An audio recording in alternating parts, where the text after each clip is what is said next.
Well, good morning to you all in Harpenden, or living around Harpenden, I suspect. Greetings from a rather grey and cool Hong Kong today.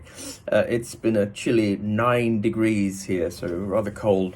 But I know that you in Hong Kong, in UK, will say, "Oh, that's not cold, it's minus here." And actually, as a young man, as a boy growing up in a small town, Long Eaton, between Nottingham and Derby, a very working class environment. My father was a builder. I remember waking up in winter in my bedroom and finding frost on the inside of the bedroom windows. And I remember breathing on it, so you get a little hole and you could see through what was going on outside. Oh, it was so cold. But 9 is very cold in Hong Kong too, because our apartments are not particularly built for cool weather, shall we say. Many do not have heating. Hong Kong, I don't know, some of you will have visited, I'm sure, over the years. It's a subtropical island, so we do get the seasons. It does get very hot and humid, but it also gets, like now, quite cool. And obviously we have a few serious storms blow through in the course of the year. Hong Kong is an extraordinary place. And it's a place that I had little idea about, I realised, after coming here. It's a place of 260 islands, which is extraordinary. Many of them uninhabitable, of course, or uninhabited, but a collection of 260 plus islands. The main island is Hong Kong Island, where the larger population is. There's also Lantau, which has our airport and Disneyland and other things. But only a third of Hong Kong is developed. So 2/3 remains undeveloped. It's parklands, walkways, beaches, coastal paths, etc. So 7.5 million people live on a third of the landmass of Hong Kong. Across the island from me on Hong Kong Island is Kowloon, which then goes up into the new territories. And of course, that was the part that was leased by the UK from mainland China, which was given back, of course, 20 years ago now. So it's an extraordinary place, and it's a wonderful place to minister. It's a place of two peoples, really, I suppose. Of course, it's fabulously wealthy, with over 70 billionaires living here, many of them local landed people, or many from mainland China. So huge amounts of money washes through our markets. It's a big financial centre. I was just reading statistics this past few weeks, and whilst many of us, of course, suffering through pandemic, not everybody is suffering. Our biggest, wealthiest guys in mainland China managed to increase their wealth by over 1.2 trillion US dollars, which I believe is the GDP of Germany. So not everybody is suffering. So we're fabulously wealthy, and it's sad to see that a couple of the Prada shops have had to close. We're down to the last 7 of them. Oh, Chanel have had to close. There's like 6 of those left now. So it's tough in Hong Kong at the moment. So we have the fabulous wealthy, but so deeply divided, deeply unequal society. Over 260,000 people are on a waiting list for housing, and that waiting list can be up to 5 years or more. Many of them are families, many of them are elderly. So fabulously wealthy, quite poor. 1.5 million people living below the poverty line in Hong Kong. The Methodist Church in Hong Kong is about 10,000 people across 27 church communities. It runs a great number of schools and has 5 major social services units, so reaching out across Hong Kong to serve the very poorest and the neediest. Here in MIC, Methodist International Church, we are a church of about 850 people. We're not quite sure anymore. We haven't seen many of them for a very long time. But about 850 members make up our church community. We have 8 congregations. 5 of them are Filipino, with 2 language groups, Ilocano and Tagala. We have Putonghua congregation made up of mainland Chinese. Putonghua is the language. and 2 English-speaking congregations of about 350 in total people. Filipinos, why Filipinos? Because about 350,000 Filipinos, Indonesians, Malaysians come to work as domestic helpers in Hong Kong. And many of them are employed in houses, live in the homes with families. They work 6 days a week, and they serve whatever needs the family has. They can be cleaning, walking the dogs, cooking, looking after the children, etc., etc. It's an amazing role. For that, they get paid the equivalent of minimum pay is about £460-ish, so up to £500 a month for that 6-day work. Much of that money, of course, is sent back to the Philippines to support family members back. So they're divided from families, often leaving children behind, even a husband, certainly, to come to live and work in Hong Kong. And many of them are well looked after, but many of them also face abuse by their families. And so we have 500 Filipinos making up those 5 congregations that we seek to serve and work with, and God has laid that upon us. I mean, it started back in the 80s with just opening a room to let some Filipinos come, to now they're fully integrated, fully part of the life of our church. And we think that's a great gift to us and a great call to us.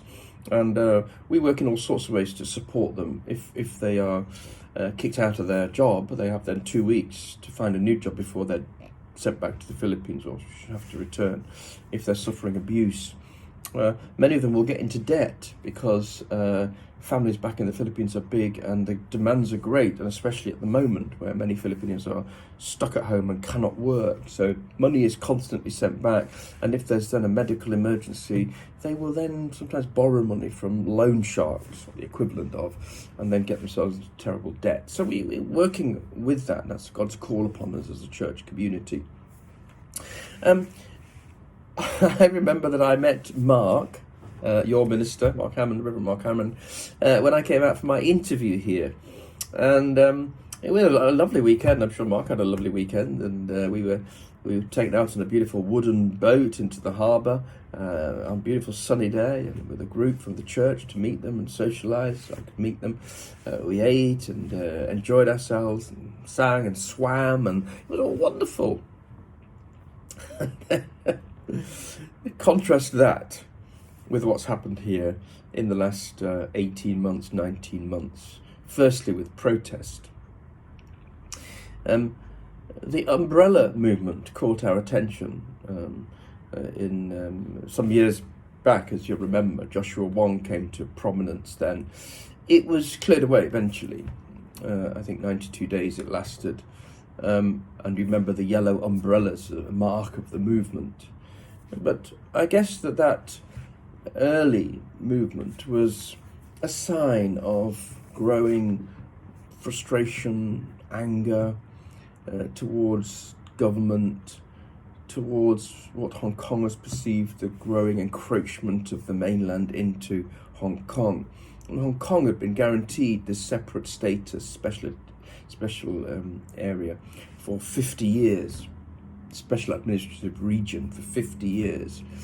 And here we were sort of 19, 20 years in, and it felt as if, or began to feel for many, as if mainland China was encroaching more and more into Hong Kong. So frustrations and anger was beginning to grow, but not just because of that. I mean, I talked about the waiting list for housing, extremely expensive housing here. We have a 2-bedroom apartment with bathroom, small lounge, very small, valued at 6 million Hong Kong dollars, so about £600,000. So accommodation extremely expensive, and of course fills the coffers of the government as well as the coffers of the billionaire land developers. So there's anger about housing, there's anger about the lack of decent jobs, well-paid jobs. And anger about the lack of democratic means, the ability to vote for the leader of Hong Kong is not universally available. So all this simmers under the surface and came out of the umbrella revolution, or movement as it was known. But that was quelled. But the anger, the frustration, I think, remained. And when the government tried to introduce the now fabled extradition bill, this raised the ire again of the people and brought out again that frustration and that anger in great protests. Smaller protests broke out to begin with, then the 1 million person march, and then the 2 million person march. And then when police changed their tactics, protesters changed theirs. Protests became smaller, but more violent, more sporadic. Our congregations fell, since our congregations, International, live across Hong Kong and travelled distances to get in. And because people were fearful of where the protests would break out, they decided to stay home. So our congregations fell by 30%. And we'd just moved into our new building. We'd moved in from the school we'd been worshipping in, into the new building. We'd just settled in, just beginning to develop, and then protest came. The road in front of our church is a fairly major road, but it wasn't the major road for the protest. That was a parallel road going from Causeway Bay, past us in Wan Chai, into Central. But with the police change of tactics, suddenly we discovered or found ourselves on the front line of the exit route. And the church, the Methodist Church down the road, was already accommodating people on the protest, giving them water, shelter, air conditioning, toilets, facilities, rest. They were exhausted, some of them, been out all day in the heat. And they said, could we do the same? Well, we were a church that declares our radical hospitality. We're open for everybody. But here was the first challenge of our radical hospitality. Our wonderful new 22-storey building was also designed without any doors on the ground floor, to express, as Howard Mellon, my predecessor, said, the openness and the welcome for everybody. It's like a public square in the ground floor lobby. There's no door at all from the street into the lobby to the lift, except a night door that can be closed and pulled across. So we debated with our circuit stewards, should we open? Oh. Hong Kong is very divided. Blue, Beijing, yellow, Hong Kong. These are the colours. If we open, we'd be seen to be yellow, siding with protesters. But in the end, after conversations and discussions, we decided we would open, and it would be for everybody. Well, of course, it was primarily for people on protests. And I remember the first evening we opened, all processes and systems in place, structures, hundreds of thousands of black-clad protesters wearing goggles, charging up the street towards the church, towards the main junction, ripping up steel barricades, dismantling traffic lights. We let 200-300 in before we closed the door and said, no more, we can't let any more, into our basement chapel. There was gas. I felt it in my face, the stinging sensation. And I thought, God, this is a long way from that boat in the harbour, floating and enjoying ourselves in the sunshine. How did we get here? I went down to the chapel, it was full. The corridor outside the chapel was full. The stairs to the chapel was full of young people, exhausted, sweating, tired, drinking the water we were providing, the bottles we provided. And I remember that our congregants who used that chapel on Sunday morning for our early morning service, saying, Minister, let's really pray to fill this chapel. And I looked at the chapel that night, and it was full, to bursting. It was full, the corridor full, the stair full. And I thought, well, we prayed for this.